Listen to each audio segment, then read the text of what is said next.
One day, you're gonna wake up as a full-time recording artist and you're gonna look back at this video and you're gonna say, thank you, Jess. Welcome, everybody. I'm so happy to have you here. You are likely in this video with me because you want to go from being really confused to recording artists full-time. And if that is the case, you're in the right place. I've got a lot of good stuff cooked up for you, a lot of personal experience. First and foremost, this video is going to contain 13 game-changing tips to help you get your music career started. Also going to be going through and telling you personal stories of how I implemented these 13 tips. Then I am going to drop a bombshell on you, which is the 14th bonus juicy tip. It's also going to be your homework. I want you to be able to implement everything you learned. It's going to help you take the action so you can get going and move forward. And I'm going to share with you why this one is the mothership. But before I get into any of that good juicy stuff, I'm going to tell you a little bit about yours truly. If you are new to this channel, hi,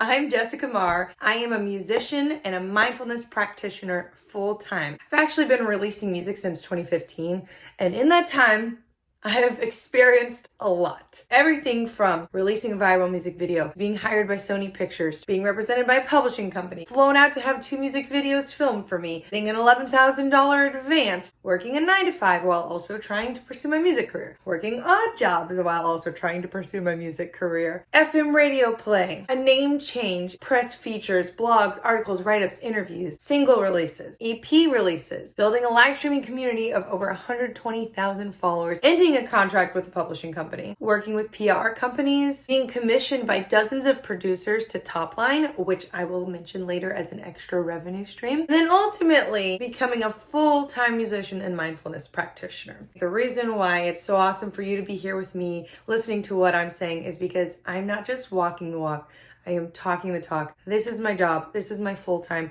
I have experienced so much in the last almost 10 years of being a professional recording artist. I've made a lot of mistakes along the way. I've had a lot of bumps and hiccups. I've learned a lot. I've grown a lot. I've also done a lot of things right, but it took me a while. Hopefully I can condense that almost decade for you into this small video and really get you going and have you on your best practices so you can start making money full-time and being an artist with music out there that you're proud of today. Without further ado, let's get into those 13 tips. Tip number 1. It might sound obvious, but have good music. This is something that so many people overlook because they get really excited about releasing music. They're passionate, but they forget your music actually needs to sound really good. And here's the hard part about that. When you first start doing anything, it's usually pretty bad. Think about a baby that's trying to walk for the first time. They keep falling down, right? Ed Sheeran, if you're familiar with him, recommends just doing everything you can. He uses the dirty tap analogy. Sounds kind of funny.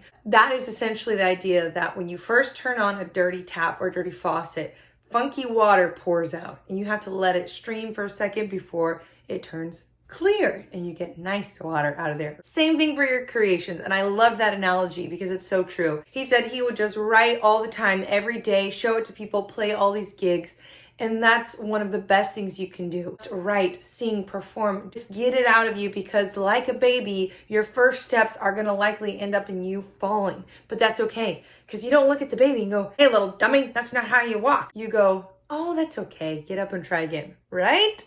Baby grace, that's what I like to call it. So make sure you give yourself baby grace and just be patient as you create music. A really important thing to consider when you're releasing music is having a great producer. You might produce yourself, which is great. You might be good, you might not. Again, just remember repetition. If you're working with someone, make sure that they actually know what they're doing, they sound good, that they know how to mix and master properly. That's really important. I'm going to go ahead and link my article below, the 13 game-changing tips on getting your music career up and running. That's going to help you a lot because it goes into detail more than what I'm going to say in this video. I'm going to keep your time in mind and be as brief as possible. But in this article, I'm going to go in depth on how you can make sure your music is great. And then also talk about things like PROs with publishing. That's another thing to consider. Again, we're just keeping it, skimming the surface here. I'm going to help you just get going. But if you read that article in the link below, it's going to help you much more, like a supplement. The last thing about this first tip that I'll mention is getting feedback. Make sure you have good music, you're practicing a lot, you're getting feedback, and you're working with talented people. Tip number 2, hone in on your craft. This is a little bit different than having great music because this means you're not just doing it a lot, you're excelling. This involves taking singing lessons or guitar lessons or taking a workshop or a class, mentoring, watching YouTube videos. There are a lot of great singers and artists and musicians out there who do teach for free on YouTube. You don't want to just have good music, you want to have music and skills that evolve and grow. So really honing in on your craft is important, not just doing it a lot, but making sure that you're growing and changing and improving.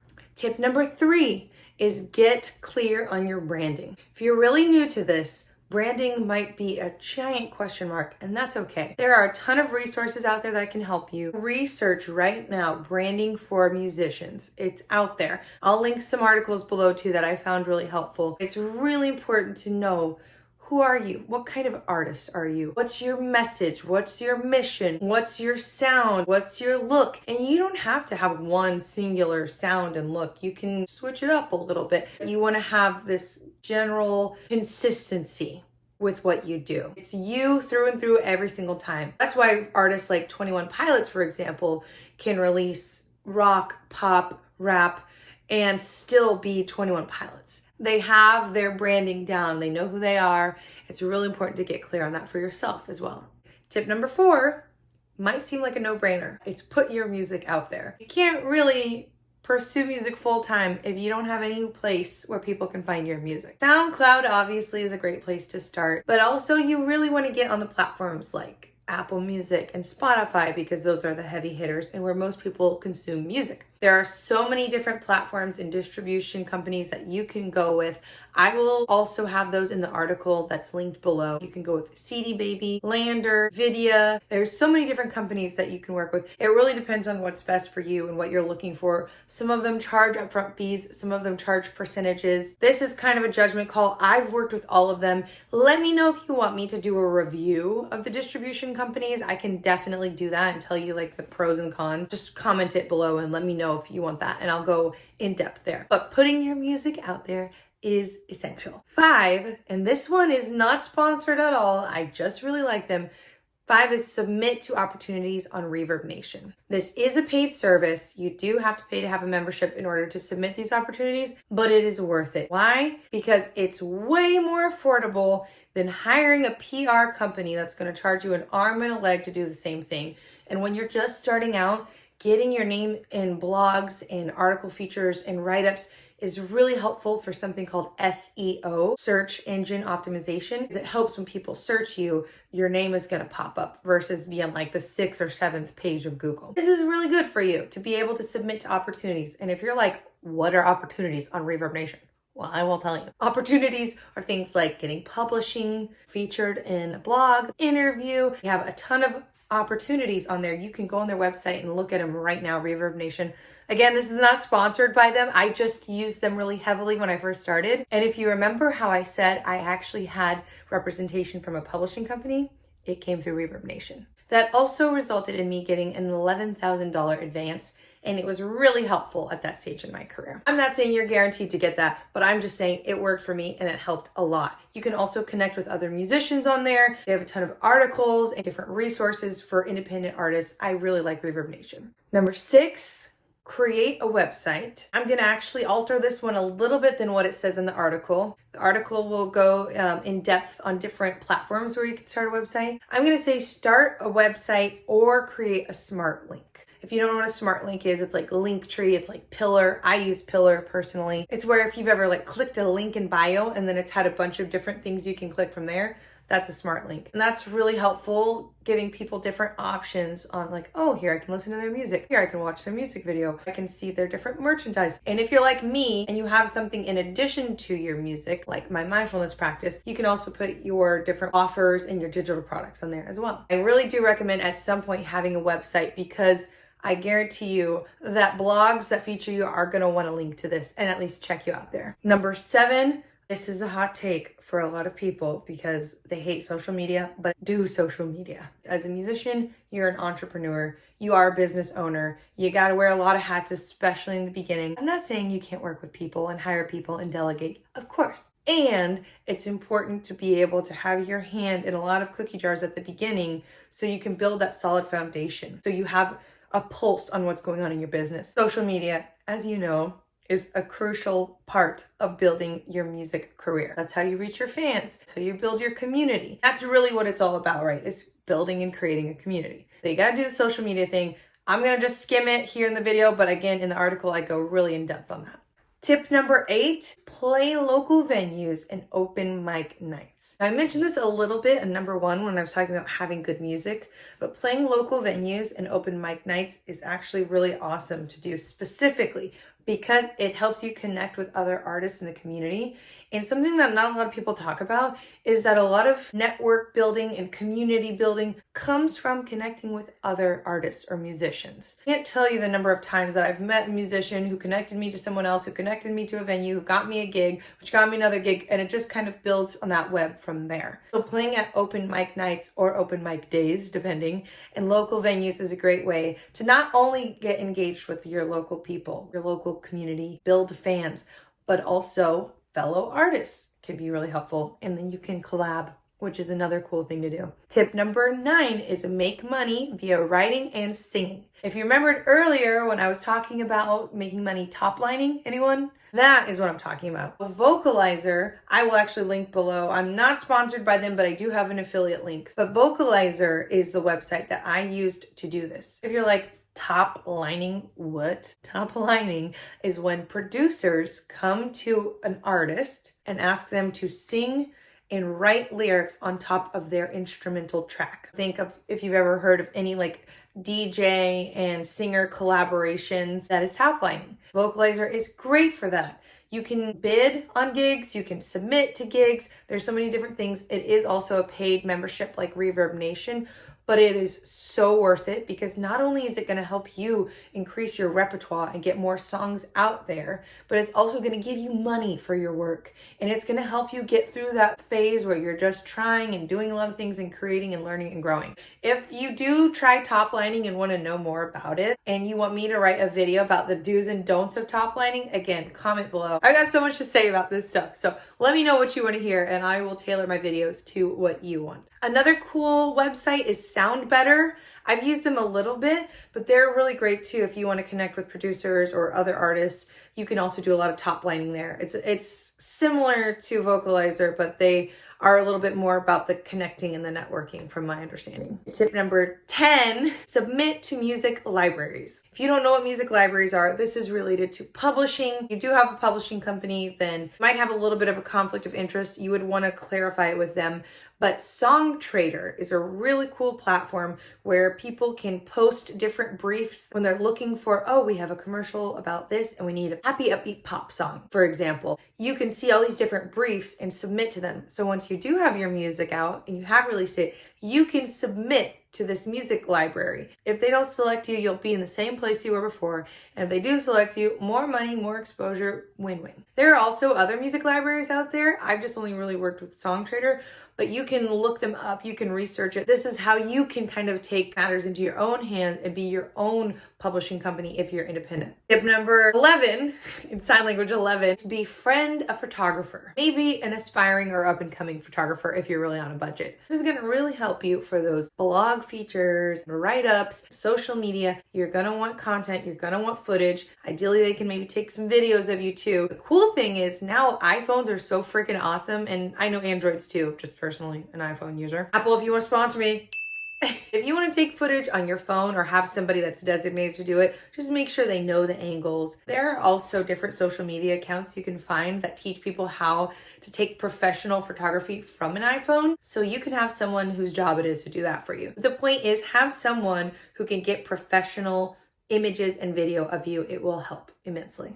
Number 12, this is 12 in sign language, is get involved in the music scene. Go find out about local music hangouts, local jams, people who are interested in live music, even concert goers, because guess what? They might be interested in your music in the future. Get involved in the local musician scene. I mentioned this earlier with playing open mic nights in local venues. This is something even in addition to that, where you can get tapped into music lovers, musicians, and figure out who's who and what's what in the music community in your area. Number 13, the final tip. Drum roll, please. Be yourself. I guess mom was right after all, huh? I'll tell you this from personal experience. Nothing makes it harder for you to keep going and doing what you love and pursuing your craft than trying to be someone you're not. If you feel like I love having the persona and the stage name and I love just being glammed up, and you really love that kind of like big pop star diva energy, then you lean into it. Go into that. Don't care what people think. Even if you're in a small venue, just turn it on, honey. Just live it up. And if you're someone who's more like, I'm just kind of myself always, there is an aspect of performing. So you do have that stage presence that is required to a certain degree. But you can look at different artists. Bob Dylan, for example, he wasn't really flashy with what he wore. There are all kinds of different artists. The point is, be you. The best artist you can be is yourself. Don't try to mimic what someone else is doing. Just be yourself. And then as you go, you will naturally grow and learn and see what does and doesn't work. Those are all 13 tips. I told you there was a bonus 14th tip that's also going to be your homework. This is going to help you put everything into action, get the ball rolling, and take a step right here and now. This is why I called it the mother load, the biggest game changer of all for me, what helped me go full-time in my career. Live streaming. I cannot recommend this enough for every single musician and artist out there. You can stream obviously on YouTube Live, on Instagram Live, on TikTok, Facebook Live, but also there are a lot of platforms that pay you to stream. I know Twitch has something like that. You can get gifts on any of these platforms, but also there are different platforms like Beagle Live, for example. There are so many others. You can look them up. And of course, there are going to be interesting characters in a live stream. There are going to be characters wherever you go. The point is to remember it's really good for you to practice being alive, interacting with people, reading comments while you're also playing. There's performance timing, comedic timing. Really hone in and work on all your skills from the comfort of your own home while building an audience when you're streaming. And that was the big one for me, was just going and doing it, getting paid to do so. This is something that, again, I can't recommend enough. So your homework, go find a platform and start streaming on it. Get on there. It might be kind of bumpy and clunky. It might be scary as all hell. But you know what? Nobody's ever done anything noteworthy without taking risk. No risk, no reward. That is such a true and cliche statement. But you gotta take risks. You gotta put yourself out there. Unless, again, you want to do this just for yourself. And if that's the case, then you really are a champ for watching this whole video with me. But if you are interested in putting yourself out there, live streaming is a great way to start testing your material for a concert or whatever, building your audience and making some extra money. That's it today for our video. I really hope you enjoyed it. Let me know what you thought about it. Let me know if there's anything that you want me to dive deeper into. I'm happy to do that on a future video. And if you did enjoy it, please like it, comment, subscribe, share it to your best friend from second grade, to everybody. I am out here just doing what I can to help you because I know how frustrating it can be. I'm all about music and mindfulness. So anything related to that I can help people on, I want to do so. So by you sharing, liking, subscribing, supporting, it helps me to keep doing my great work so we can support each other. Thank you again. Jessica Marr, out.